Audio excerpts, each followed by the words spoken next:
Tragedy, strategy, tragedies. Hello, good morning to you. What do you like? What do you do? What do you do? Hey, it's Hadar. Today I'm going to share with you the ideal morning pronunciation practice. You want to think of it as a physical workout or a yoga practice that you do in the morning to get energized for the day, but also to build muscle. And this is exactly the same thing, but in this case we're talking about the articulation organs. You want to do that in the morning to set yourself up for pronunciation success, but also to build the muscles of your articulation organs like the tongue and the lips and the jaw. Now, I recommend doing it every single day so you're more in control of the sounds that don't exist in your native language, but it's also going to help you sound more clear in your native language as well. You can do it in the morning, but you can also do it before going into a meeting or before having an important speaking gig. Okay, let's get started. But before that, if you are new to my channel, then hi and welcome. And this is the place for you if you want to speak English with clarity, with confidence, and freedom. So be sure to subscribe and click the bell to get notifications so you don't miss out on any valuable lesson. Let's begin with massaging your jaw. It's always good to become aware and kind of like relax all unnecessary tension. We're going to start with that and end with that. There is a muscle here at the jaw hinge that connects between the upper jaw and the lower jaw, and usually we hold a lot of tension there. So I want you to massage it and kind of like try to release all the tension and maybe hum. We're also warming up the voice, so you don't have the morning voice. And here, the cheeks, and again the jaw. Maybe move it around a little bit with your hands. Okay, a little more. Okay, good. Now we're gonna warm up the tongue. Let's begin by sticking the tongue out, and we're gonna move it to the right and then to the left. To the right. We're going to do this 10 times. Okay, so right, right, left.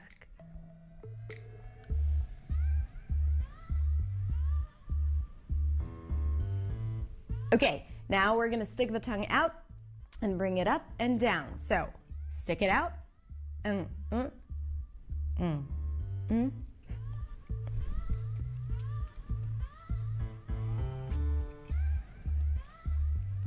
Keep doing it. I'm going to keep speaking. Again, push it out as if the tongue wants to come out of your mouth. 2 more. And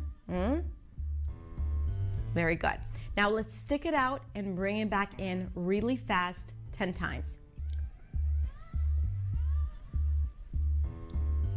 As far as you can.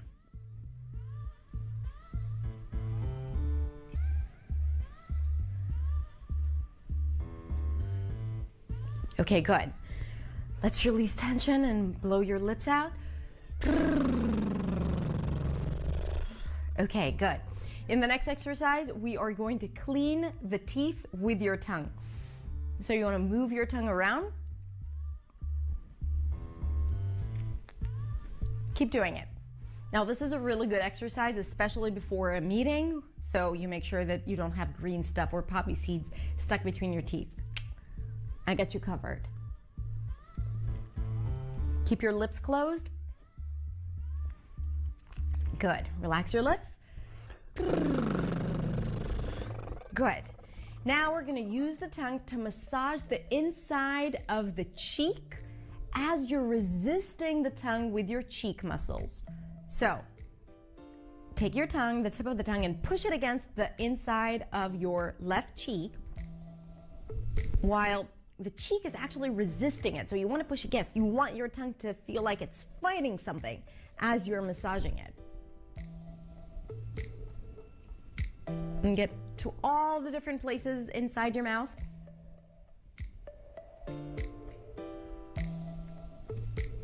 And to the right.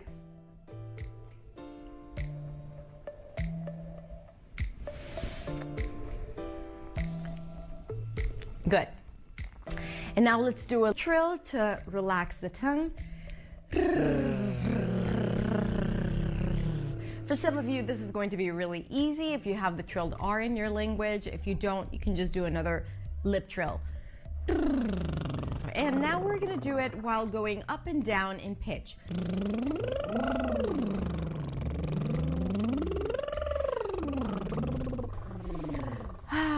Massage the jaw a bit more. Very, very good. You're starting to feel your mouth, to feel the tongue, which is good because we need the tongue to articulate the sounds, and to be able to do it clearly, we need to be in control of the tongue. Now we're going to warm up the lips. So push the lips forward as if you're pushing it for a kiss, an exaggerated one, and pull it to the sides. Forward. Now try to keep the cheeks out of the way, right? You don't want to go like this. Okay, you don't want to get used to engaging your cheeks when pulling the lips. Sometimes we need that to articulate some of the sounds, like the E and the A, and we want to be able to control these muscles. So just the lips, the corners of the mouth, and forward.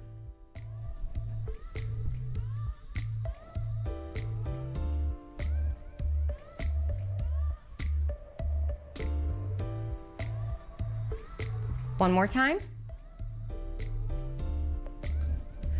Okay, very good.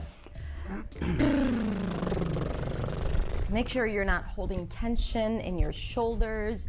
If you do, just tell your shoulders to relax. Tell your face to relax. Okay, good. Now we're gonna go into a few sounds. Let's start with the tip of the tongue consonants. Let's begin with the T sound. Ta ta ta ta ta ta ta. Make sure it's just the tip of the tongue touching the upper palate. Ta ta ta ta ta ta ta. Da da da da da da da. Na na na na na na na. La la la la la la la. Let's do it together. Ta ta ta ta ta ta ta. Da da da da da da da. Make sure it's light. Na na na na na na na. La la la la la la la. Ta ta ta ta ta. Da da da da da. Na na na na na. La la la la la. And now we're gonna move the tongue back a bit and switch between S and Z.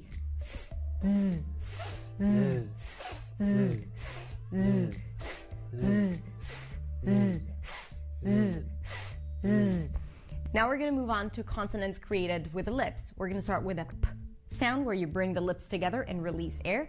P p p p p p p. And then the voiced version of it. B b b b b b b. And then we're gonna go to the nasal version of it. Ma ma ma ma ma ma ma. Pa pa pa pa pa pa pa. Ba ba ba ba ba ba ba. Ma ma ma ma ma ma ma. Again. Pa pa pa pa pa pa pa. Ba ba ba ba ba ba ba. Ma ma ma ma ma ma ma. Let's add vowels to it. And we're gonna use the consonant M. Ma ma my. Ma ma my. Ma ma my. So we're going into an I diphthong. You wanna drop your jaw and then raise the tongue for an E sound. My. And then we're gonna go into may. Okay? Now we're going into the A as in day diphthong, starting with an E, shifting into an E. May. Then we're gonna do a long O as in go. Mo. Good. The next diphthong is going to be mama moy, oi as in toy, mama moy. And finally, we're going to use the ow diphthong, mama mow, just like in mouse, mama mow. So we're going to do all 5 of them, one after the other. Mama my, mama may, mama mo, mama moy, mama mow. Let's do it again. Mama my, mama may, mama mo, mama moy, mama mow. One last time. Mama my, mama may, mama mo, mama moy, mama mow. Very good. Now we're going to move to the back of the mouth, pronouncing the k and g. From there, I want you to shift to the high E sound. G-g-gee. G-g-gee. So the tongue pulls back for the g and then forward for the high E. G-g-gee, g-g-gee, and then k-k-key, k-k-key. Good. So let's do it a few times. G-g-gee, k-k-key, g-g-gee, k-k-key. And then from there, we're going to move on to the tense oo sound, a back open vowel sound. G-g-goo, g-g-goo, k-k-koo, k-k-koo, g-g-goo, k-k-koo, g-g-goo, k-k-koo. Make sure you push the lips forward for the oo sound. Let's do it 2 more times. G-g-goo, k-k-koo, g-g-goo, k-k-koo. Very good. And now I want you to yawn. Kind of like raise the soft palate by yawning. Good. And let's find the voice and bring the voice to the chest.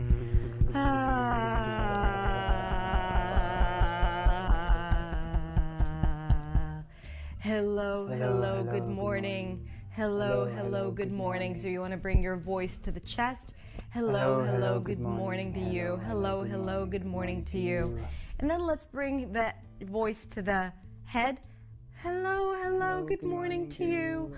Hello, hello, good morning to you. You want to feel the vibrations here and maybe a little bit to your nose. Hello, hello, good morning to you. Hello, hello, good morning to you. Okay, let's move on to some tongue twisters. Let's start with my favorite, unique New York, unique New York, unique New York. Let's do it again. Unique, high oo, high E, unique New York, unique New York, unique New York. Let's say it again a little faster.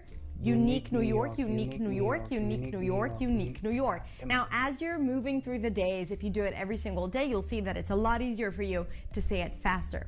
The next one is good blood, bad blood. Good blood, bad blood. The good has that back open as in book, cook, and look. And the blood has a cup sound. Good blood, good blood. I hope you can hear the difference. Bad blood. Here we have the as in cat, a forward front vowel. Bad blood. Good blood, bad blood. Good blood, bad blood. Good blood, bad blood. Good blood, bad blood. Good blood, bad blood. Good blood, bad blood. Good blood, bad blood. Good blood, bad blood. The next one is tragedy, strategy. Tragedy, strategy. Ch, ra, j, d, strategy. Tragedy, strategy, tragedy, strategy, tragedy, strategy, tragedy, strategy, tragedy, strategy, tragedy, strategy, tragedy, strategy, tragedy, strategy. Good. I used to confuse this one all of the time. Let's do some TH warm-ups. So let's start with just sticking the tongue out and pronouncing a voiced TH versus a voiceless TH.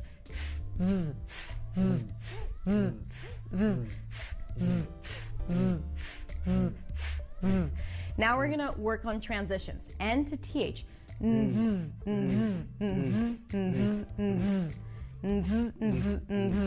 L to TH. You can also use the voiceless TH. Very good. And now STH. Make sure you stick the tongue out. The tongue is not too tight against the teeth, so the air comes out.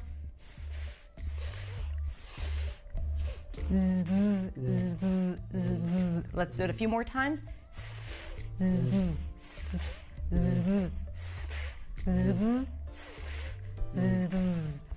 Very good.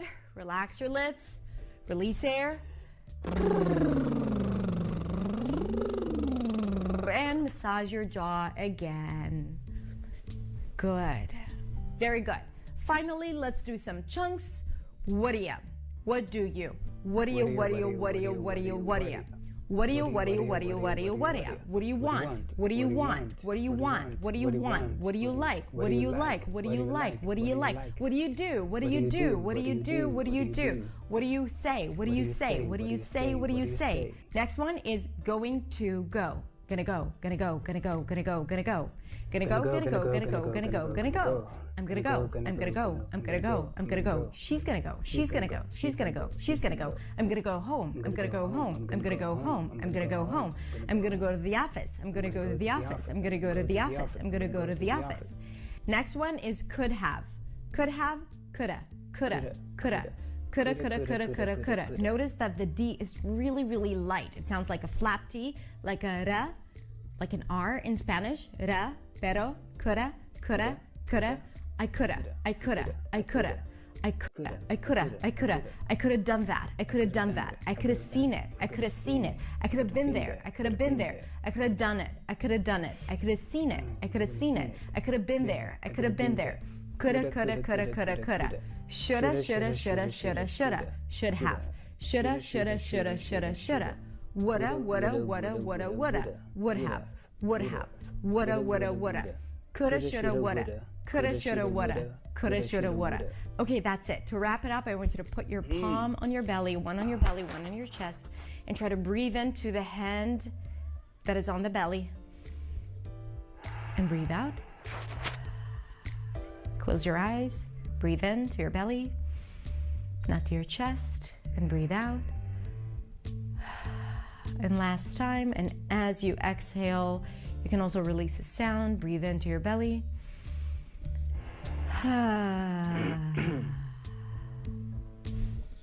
Okay, that's it. As I said in the beginning, I recommend doing it every single day. And when you do, you will feel the improvement and how easier it is for you to articulate sounds in English and in your native language as well. Now, to make it fun and to hold each other accountable, every time you complete this exercise, write in the comments, done. So we know that you did it again today. Have a beautiful, beautiful day, and I will see you tomorrow. Bye.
Part 1. Jack Farson lay in that semi-conscious state between waking and sleeping.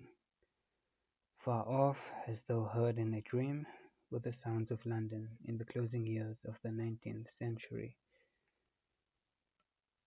The clip-clopping of delivery drays, the more hurried movements of hansom cabs, the raucous shouts of the street vendors, the hissing of steam and the clanking of engines from nearby Victoria Station. The pale sun entered the windows of the room, making patterns of light on the tomato-colored carpet and the pink satin bedspread on which he was lying. Everything was pink and orange and red, even the glowing coals in the grate. It was a room full of what he called female flummery. It was also a large room, taking up most of the top floor of the house in Eccleston Square. Through its window he had an urban view of Pimlico's smoking chimneys and slate roofs. Below the window was a table holding the remains of luncheon, part of a cabin. The shells of 2 medium-sized lobsters, 2 empty bottles of hock. Even as he looked at it, he felt burning bile rise from his stomach into his throat, and his gut twisted in pain. He had eaten too much and drank too much. He supposed he should cut down.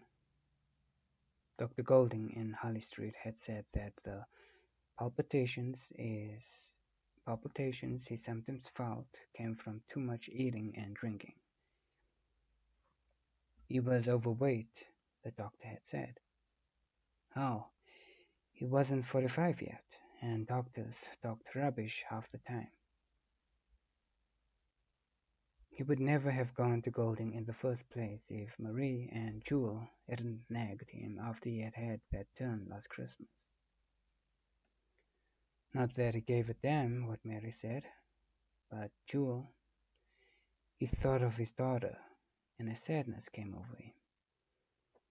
He was becoming increasingly subject to sudden flashes of memory which he could not control and which sometimes took him unawares. Most were of Jewel. His love for her even surpassed that he had felt for Lily, and now he remembered how. When she was a little girl, he had carried her on his shoulders so her head bobbed above everyone else. In Kimberley, people used to wave, and she would wave back as though she were a royalty. And she was, to Jack. My little queen, he had called her. His shoulders had become her throne. Then he saw her at the children's fancy dress party on the ship in which they had come to England. She had gone as a fairy, with gossamer wings and a glittering wand. He had never seen anything so beautiful. He and Marie had taken her from their first-class suite to take part in the parade in the second-class lounge. She had won, of course, and been given a prize of a teddy bear. It had been a tiny thing, and Jack had bought her a much bigger one. As big as herself. Expensive. The real thing. But she had always taken the little one to bed with her. She was 17 now, and the pictures continued to be framed by his memory. But in each he saw a second figure, David Cade's son, Michael, like a dark shadow spoiling the pictures. There was a light knock at the door, and he heard a voice say, "Are you ready?"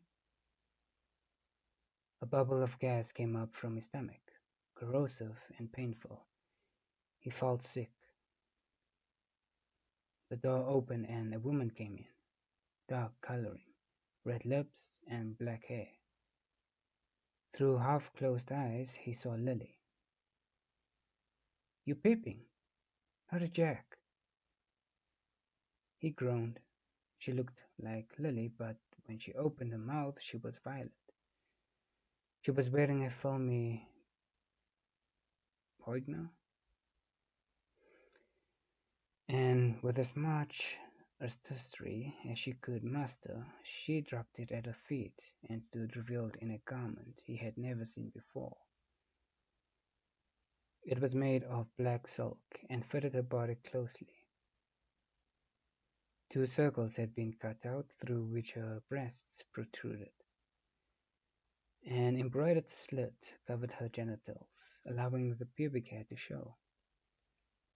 "It's French," she said, her nasal South London voice grating on his ears. "Look." She turned her back and bent over. Her bottom was bare except for a single green feather which stuck out like a horse's tail and jiggled as she moved. Again the acid juices rose into his throat. "You don't like it?" she said, pouting. "Huh, Jackie doesn't like it."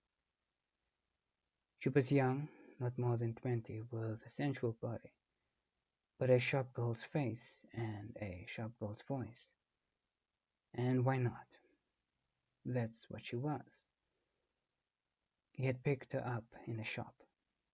He had set her up in rooms of her own, and they had been playing these games for nearly a year. He swung his legs over the edge of the bed and tried to stand up, but his head swam.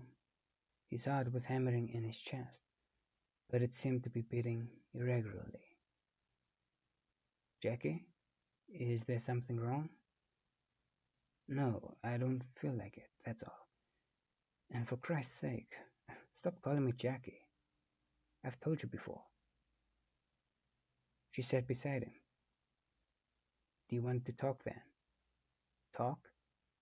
Sometimes you like to talk. To you? What about? Jewel.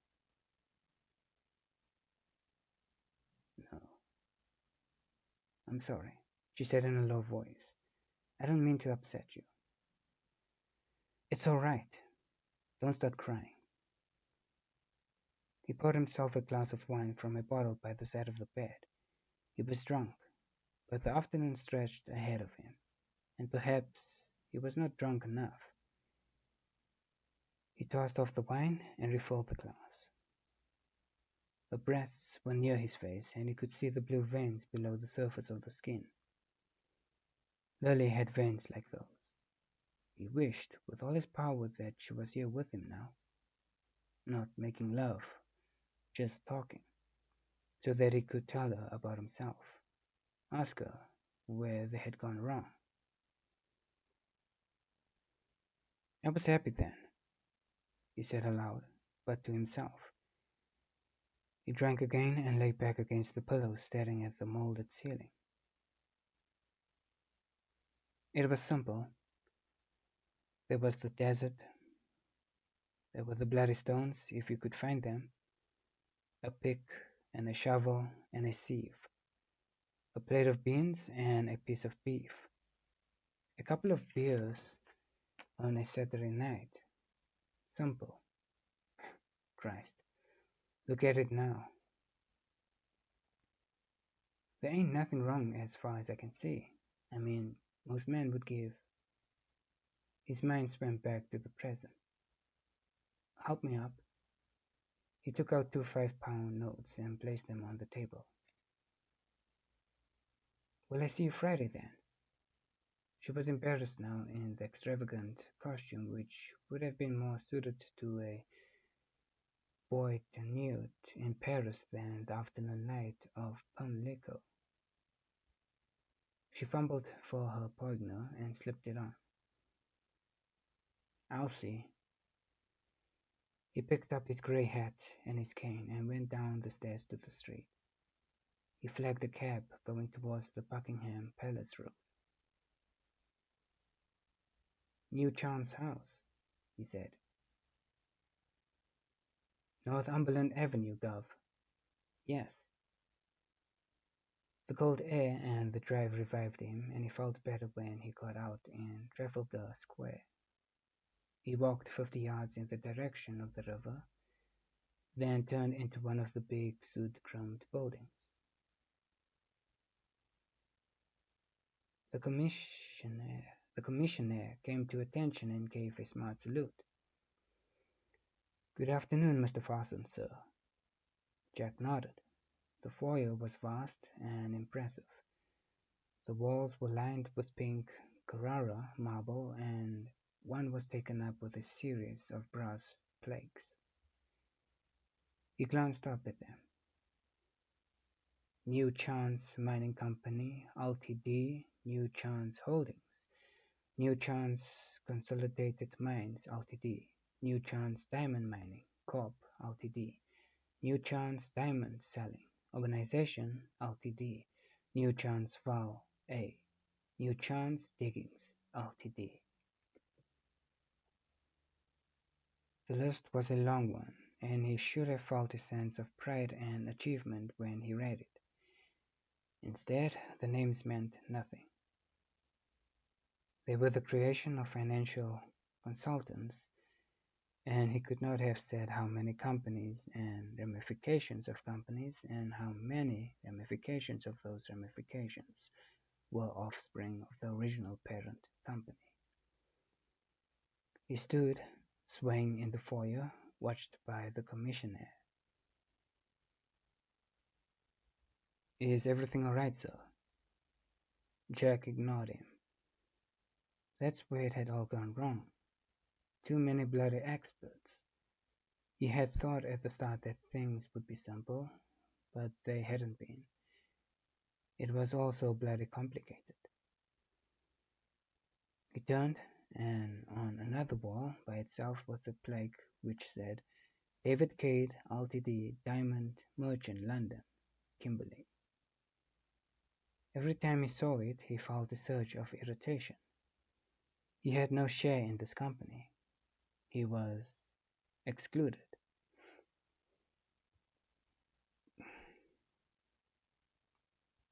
He stood there a few moments longer, a big, heavy, balding man in his 40s. Then he went up to his office, letting himself in through a private door by which he could come and go without being seen. His room was the best in the building. That had been part of the deal he had made, and the furniture was heavy and solid.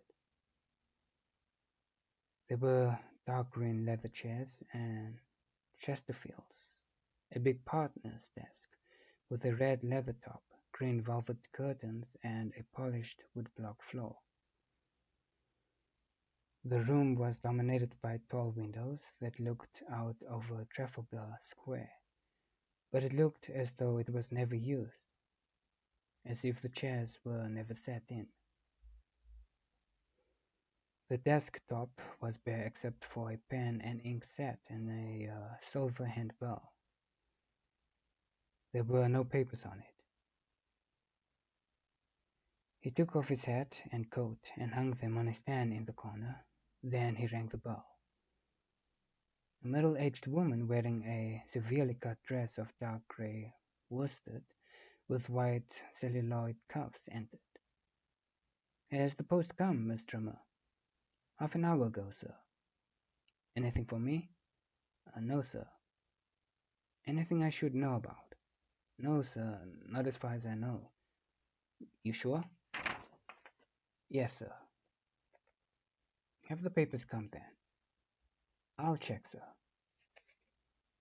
He stood at the windows, watching the omnibus and the drays and the cabs, fighting to get through the bottleneck into Whitehall, and he was swept by a feeling of unease and restlessness. He felt trapped. Sometimes London was claustrophobic, hemming in on all sides. He wanted to rush down the stairs and get into his carriage and tell his coachman to drive him as far away from London as he could, somewhere where there was space to move and think. There was a knock on the door behind him, and Miss Trimmer came in. The papers, sir. Turn up the gas. She went round the room, bringing up the gas jets. He found he needed a good light to read these days. He took the papers to his desk, spread them out, and began his afternoon's work. He still read slowly. Sometimes, if a sentence grew too elongated, with too many subclauses, he would put his finger under each word as he read, and work it out exactly. There were the usual London stories about smells and smoke and the possibility that the Thames might flood on the next high tide. There had been a nasty poisoning in Hackney and in Bow. An omnibus had been in collision with a brewer's dray. A passenger on the omnibus had been killed and 2 horses had had to be shot. And then his eye caught a story near the bottom of the page. New territory for British Crown. Cade gains concession for railway. He began to read the story. News has recently reached our correspondent in the Cape Colony of major land concessions to HM government. It is understood that Mr. David Cade, the mining magnate, has successfully negotiated on behalf of Britain a treaty with the chief of Beavendeland for a strip of territory north of the Limpopo River, on which it is proposed to build a railway to the west coast. Talks have already begun with the Portuguese government through whose territory of Angola the railway will run. This is believed to be part of a grand design for South Central Africa and would link the coast with the territory now being created by Mr. Rhodes' chartered company. Mr. Cade, joint founder of New Chance, the mining house, is already being hailed as a new Rhodes. This is the second occasion on which his services have been used by the British government to negotiate a treaty in Africa. In both cases, the mineral rights are reserved for his company. Mr. Cade, who was a member of the Cape Parliament for 5 years, lives in London and is the owner of the famous uncut diamond, the Southern Cross, said to be the best stone yet taken out of the Kimberley mines. Again Jack felt a stab of irritation. Someone has to mind the shop and make the decisions, David had said to him a year or two back. But all the real decisions were taken by a series of different boards heavily loaded with faceless financial experts. Everything was based on share flotations, dividends, what was happening on the Paris Bourse or the New York and London stock exchanges. Words like preference, ordinary, equity were the foundations, it seemed, on which a mining empire was built. And Jack not only did not know what half the words meant, but had no interest in them. He knew a diamond, he knew a pick, and he knew a shovel, and he understood the functions of all three. But shareholders' meetings and profit and loss accounts and the complex network of company ownership cloaked in city jargon left him totally confused. David understood what it was all about. How the hell had he managed it? Jack wondered. Was it Hilda who had pushed him? It had started when David became a town councillor in Kimberley. Then he had become mayor, and then, when he had bought his wine farm in the Cape, and the railway had been completed in 1885 between Cape Town and Kimberley, he had journeyed between the two places.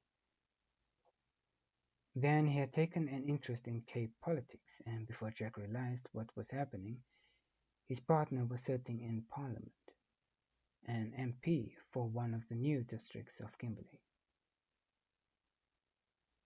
Was that when things had gone wrong? Before that everything had been wonderful, or at least it seemed so in Jack's memory. The early hardship now seemed to him to have a golden tinge. He had forgotten the cold and the heat and the exhaustion. It all seemed part of a more exciting life.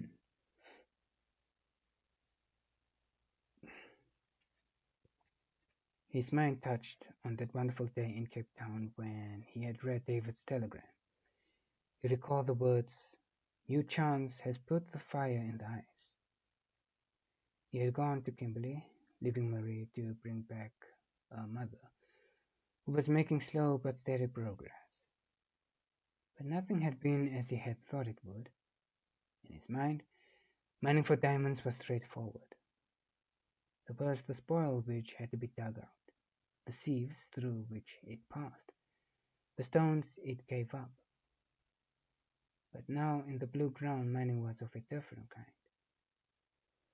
Now one had to follow the hard rocks down into the bowels of the earth, just as coal was followed. Mines had literally to be dug and propped, and great crushers had to be bought, and gigantic sieves and a huge steam plant to run everything. And that meant that the Cape government had to build a railway to bring in the coal to run the steam boilers, to power the machinery, to raise and lower the lifts so that miners could reach the galleries and dig out the spoil. It was frightening, and the money Mr. Bolchin had advanced was only just enough to buy the claims. "What the hell are we to do?" Jack had said. dismayed at the complexities. "Go to the City of London," David had said. "That's where the money is. That's where we'll get our start." "Borrow?" "Of course. That's how it's done. I don't like to borrow. There's no other way." So David had gone to the City of London, where there was more cash for speculation than in the rest of the world money markets put together. People were interested. C.J. Rhodes was borrowing heavily for the same reason. Financiers smelled a profit, but they were not going to lend money to two unknown miners without some control. To protect their interests, their own nominees went onto the boards of the various companies. The chairman of New Chance was Lord Levering, the banker, and his deputy was Sir Humphrey Lawrence, the financier. They did not know much about diamonds, but they knew a lot about money. Other companies were set up, holding companies and subsidiary companies and companies which bought diamonds from other companies, and companies which sold diamonds and companies which invested in diamond cutting works, and in gold and land and office buildings, until Jack grew dizzy. And all the time more experts were brought in. Some of them were Jews who had worked for C.J. Rhodes and been enticed away. Clever, flashy men who knew how much a pound note was worth. But Jack had not been too concerned with these matters then, for he had found his niche alongside Dan Halkett, creating the mines themselves, dealing with machinery, with miners, with all the practical aspects of setting up a great enterprise. Let the financial experts, the paper boys, as he called them, deal with figures. He was dealing with facts. These were the good years. By the beginning of the 1890s, there were only two mining houses, De Beers and New Chance. De Beers was by far the larger, and Rhodes by far the best-known single individual spawned by the Diamond Rush. But New Chance was big enough for Jack. He was carried along on the pure excitement of it all. He built a large house in Kimberley and another overlooking Falls Bay at the Cape. Jewel had been born. Money flowed in. Lucky Jack Farson, people called him, and he was happy. But gradually, as the practical problems were overcome, and as the mines became established, he had less and less to do. Dan Halkett, with a staff of mining engineers, ran the New Chance mine. They too were experts, a different kind from the paper boys, but experts nonetheless.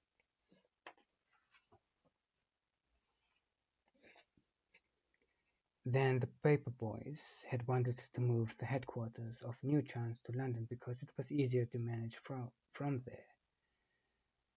David had bought a huge house overlooking Hampstead Heath, and Mary had nagged and nagged to go there too, always saying it was for Jules' sake, until finally Jack had given in and sold his properties in southern Africa and bought a house on Park Lane which cost him far more than even he could afford. At first he had wanted to live in the country and had looked at one or two estates in Surrey. But Mary had the bit between her teeth. She was meeting the kind of people she had always dreamed of meeting. Minor European royalty, Irish peers, baronets from the Shears, most of them without tuppence to rub together, all looking for Jack to help them with whatever crack-brained schemes they had for making money. Was that when things had finally gone sour? When he had come back to London? He turned the pages of the newspaper, skimming the columns without much interest. And then his eye caught a second story. Opera company on way home. Diva's outstanding success. The State Opera Company of Astoria have finished their tour of southern Africa with a performance of Mozart's Don Giovanni at the Opera House in Cape Town, according to news reaching our music correspondent. The 8 months tour took in Australia and New Zealand as well as Africa. The company has played 2 packed houses and critical acclaim. In Cape Town, the principal soprano, Madame Montedini, was given the freedom of the city. She was born in London as Lily Bartlett and has become greatly sought after in Europe and America. She has lived abroad for many years. She told a correspondent that her husband and manager, Mr. Peter Arendt, left the tour 2 months ago to arrange a series of recitals in Britain and on the continent. Seeing Lily's name was a shock. From time to time he had heard about her success and her marriage to Arendt, something he could never understand. And there had been scarcely a day when he had not at some point thought of her. She was bound up in the life he longed for, an integral part of it. "Excuse me, sir." He had been so deep in thought he had not heard Miss Trimmer enter the room. "There's a gentleman from the Morning Post here. He is asking to see you, but I said I thought you would be too busy. Shall I send him down to Mr. Snell?" Jack wrenched himself back to the present. "Busy? No, I'm not too busy. Show him in." He was a small, round-faced young man with a snub nose and poor teeth. "Name's Holliday, sir." "Sit down," Jack said, pointing to a chair. "What can I do for you?" "It's about Mr. Cade. There's a story in today's papers about land concessions and mineral rights." "What about them?" "I thought I'd get your end of the story, sir. The London end." They spoke for half an hour about diamond mining and the economics of the control of the number of stones allowed onto the market. And then Holliday said, "Can you tell me something about the diamond, Mr. Cade Owens? The Southern Cross." "What about it?" "Is it true it's more than 600 carats?" "Yes." "They say it's the best diamond to come out of Kimberley." "Yes." "They say it was really your diamond, that you found it." Jack shifted uneasily. He was seeing again the small leather pouch in which David kept the Southern Cross. It had not been called anything then. The name had come later.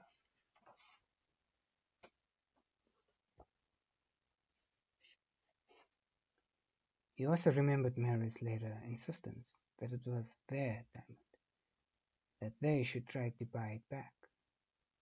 But David had refused a sum 10 times what he had paid Jack for the diamond. "I'm sorry, Jack," David had said. "I know how you must feel about it, but..." He had touched the stone.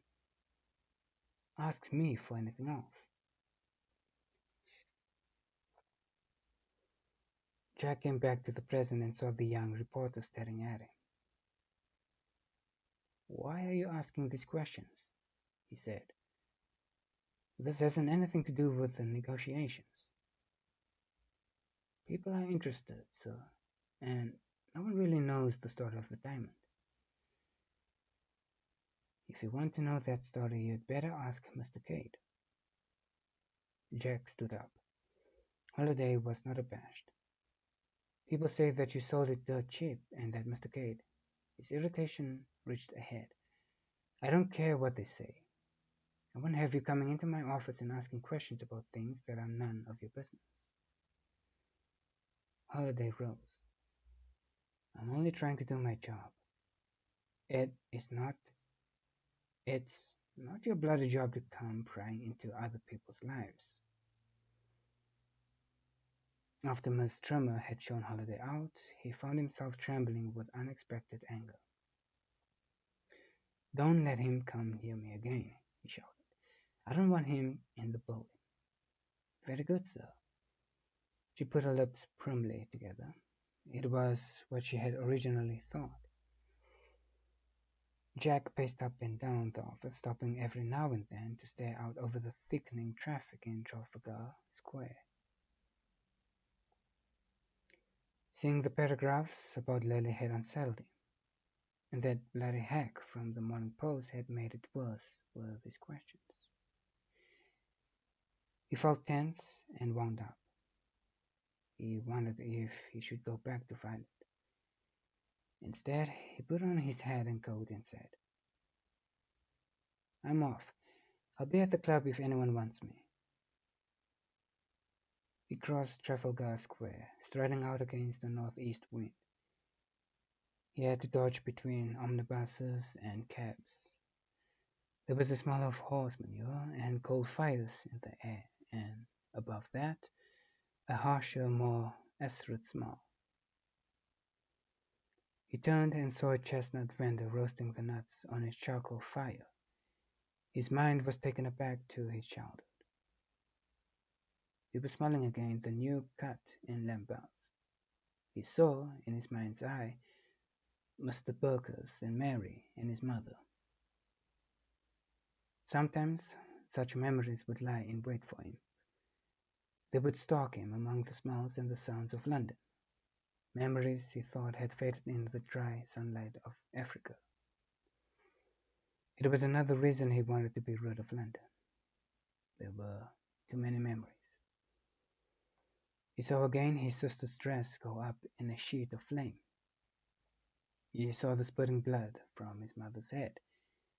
He saw, but he shook himself like a dog and forced himself on against the wind and tried to blot out the thoughts.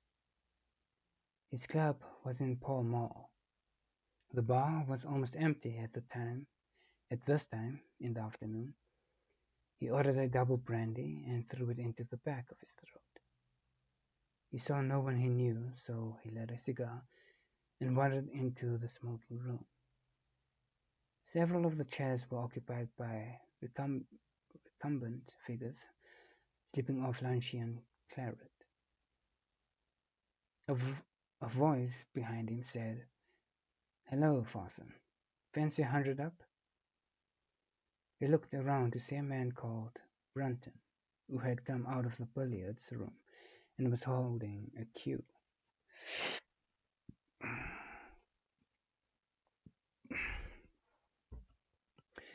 All right. They began to play.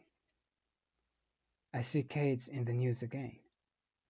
Brunton was a small fat man with a bald head and wisps of greying hair. He had something to do with the Baltic Exchange, and he reminded Jack of Mr. Levinson. I take my hat off to him. Done a marvelous job. It'll make all the difference to Central Africa.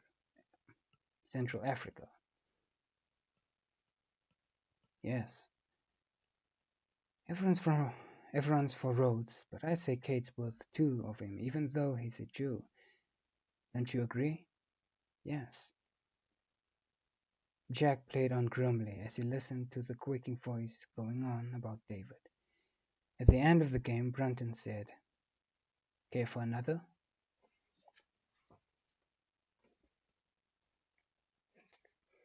Jack shook his head. I'm late as it is. What do I owe you? That's another 40 quid at a pound a point. 600 altogether. I'll get my secretary to send you off a check. He left the club and stood for a moment on the pavement outside. Late for what? He didn't want to go back to New Chan's house, nor did the particularly want to go home. "Aren't you Mr. Farson from Kimberley, sir?" a voice said. It belonged to a man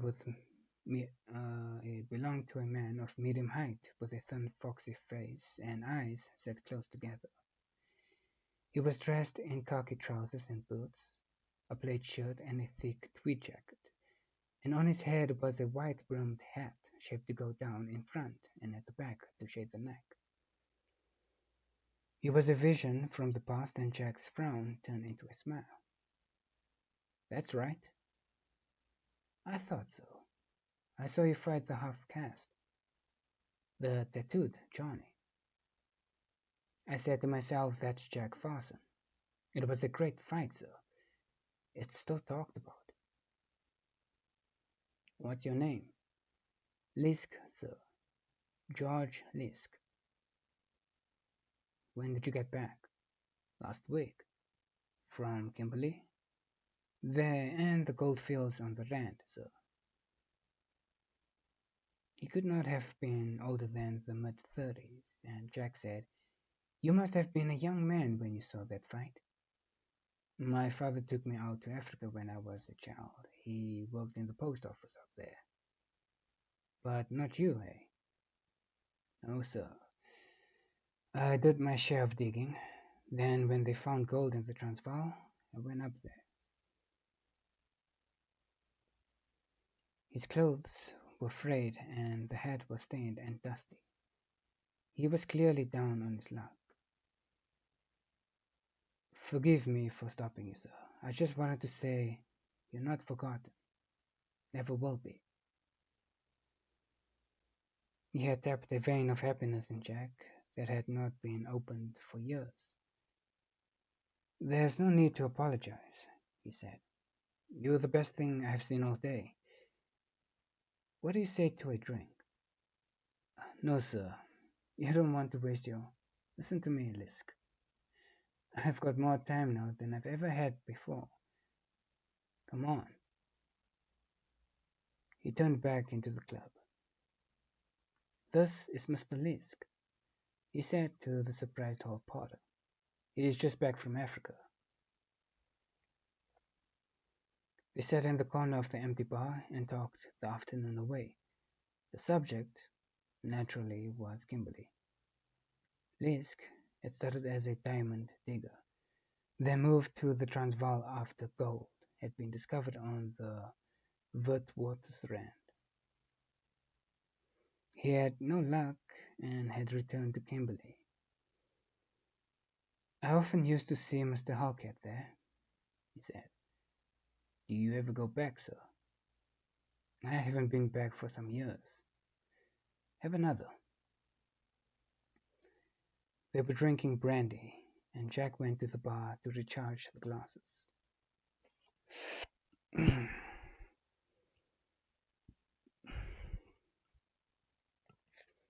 "You'd see a lot of changes," Lisk said when he returned. "I suppose I would." He had often made plans to go back, but somehow they had always miscarried. The first time there had been a crisis in the stock markets, which had kept him in London. The second time Jewel had been ill, and the doctors had thought it was diphtheria. Diphtheria. He never wanted to live through that time again. "Sometimes we see Mr. Gate," Lisk said. "He's back quite often. He's doing very well, Mr. Gate is." "Yes. I saw something about him in the newspaper only today about how he's—" "Yes," Jack said. "He's doing well." Lisk registered the tone, and he hastily changed the subject. "I suppose you've heard about the troubles." "What troubles this time?" "There are always bloody troubles." Jack was slurring his words. "I mean in the Transvaal, sir."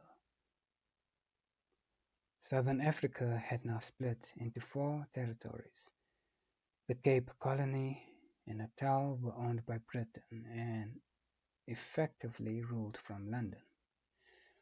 The Transvaal and the Orange Free State were independent Boer republics, ruled by an agrarian population, the descendants of the original Dutch and Huguenot settlers who in the 1830s had trekked away from British rule only to find it following them wherever they went.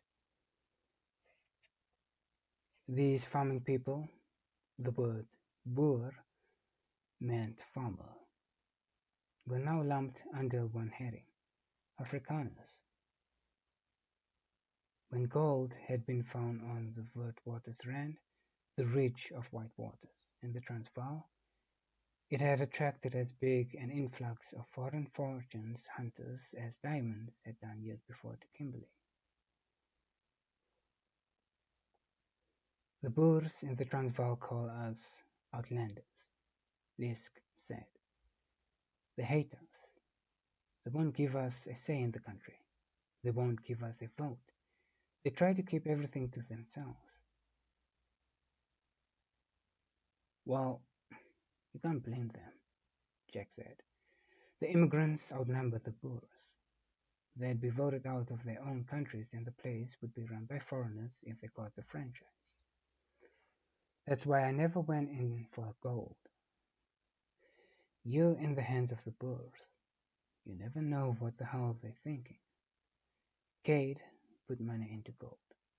He wanted me to do the same, but I said to hell with it. Kimberley's in the Cape Colony with the British government behind it. No one's going to interfere there, or if they do, they'll get their fingers burned. The bar had been filling up, and he saw with a start that the time was 7 o'clock. I must go, he said abruptly, finishing his drink. On the pavement outside he said, What are your plans, Lisk? Going back? I don't know. I'll be looking for a job until I've made up my mind. Jack fumbled in his wallet and extracted a 10-pound note. Get yourself a new outfit, he said. Come and see me at New Chant's house tomorrow. He decided to walk home, to clear his head a little. As he pushed through the evening crowds, he began to plan what he would do for Lisk. He'd give him an office next to his own, and he could be his general factotum. He would be someone to talk to, someone who understood what Kimberley and the Diamond Fields were all about, not like the gutless wonders who could tot up a column of figures but who wouldn't know a blue-white from bottle glass. Number 32 Park Lane was a graceful four-storied house with a double front and a glass-roofed porte-cochere. On the third floor, it had a balcony of cast-iron lacework. When Jewel was a little girl, she and her father had often stood there and watched the sun go down over Hyde Park. And he would tell her about the blood-red suns of Africa going down into the dust of the desert. And she would question him about Kimberley, for she had forgotten what it was like. Maria was in her bedroom. Is that you, Jack? She called. She was half-dressed, the tapes of her stays flapping behind her. Where have you been? She said angrily. You know we have got a dinner party tonight. He sat down on the edge of a chair and looked at her. Her hair was piled on top of her head in the latest fashion, but even though she went to the most expensive coiffure in London, nothing could hide the fact that she had coarsened. A picture flashed into his mind of her standing naked in the river at Portuguese Place, the sun striking her honey-colored body. He had been frightened half out of his wits at the time, but even so, he had registered how beautiful she was. Now she seemed to have thickened. Her nose had thickened, her lips had thickened, and altogether she held little attraction for him. "Hurry," she said. "I told Cummings to draw your bath. They'll be here in 20 minutes." "Who?" "I told you this morning." "Don't you ever listen, Sir John Baker?" "Lord O'Hara." "Oh, I haven't got time for this." She went back into her bedroom. "Where's Jewel?" he said. "She's gone to the opera." "Does she have to go so often?" He lit the cigar and she said, "I've asked you before not to smoke in my bedroom." He ignored her and leaned against the door frame. "Who with?" "Michael." "Michael Cade? What other Michael is there?" Again he felt the irritation build up inside him, and again it came to a head in an outburst of anger. "That's the third time in a fortnight. I don't want her seeing him so often."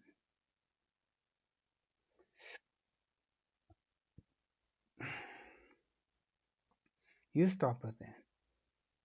You're her mother." He pushed himself away from the door and staggered slightly. She watched him with distaste. Then she said, "I suppose you have seen the papers? The new roads. That's what you should be doing. You should be negotiating for the British government. You know as much about diamond concessions as David does." She had followed him into his dressing room. "And every time they mention him, they mention the Southern Cross. He stole that diamond, Jack." "Rubbish. He got it for next to nothing." "You know why. Then why doesn't he sell it back to us? You've never been able to stand up to him, and now look at you. While he's out there making a name for himself, you sit in the club all afternoon and come home the worse for drink." "For God's sake, be quiet," Jack said. "That's a fine way to talk to me." "Well, stop going on about that bloody diamond." "You don't understand what's happening, do you? David's always had it over you. Right from the very beginning, it was you who did the hard work. The slave's work. Leave it. And it's David who has ended up with the best stone of all. I said leave it." She laughed angrily.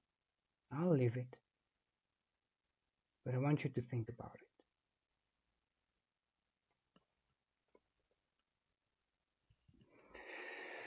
Whew.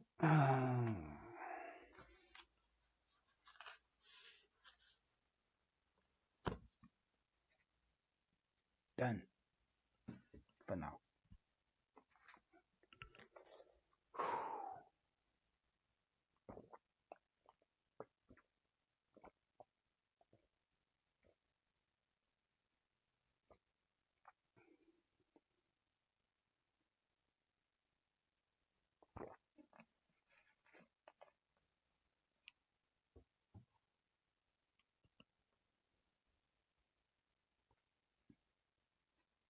Okay. Let's see how it goes.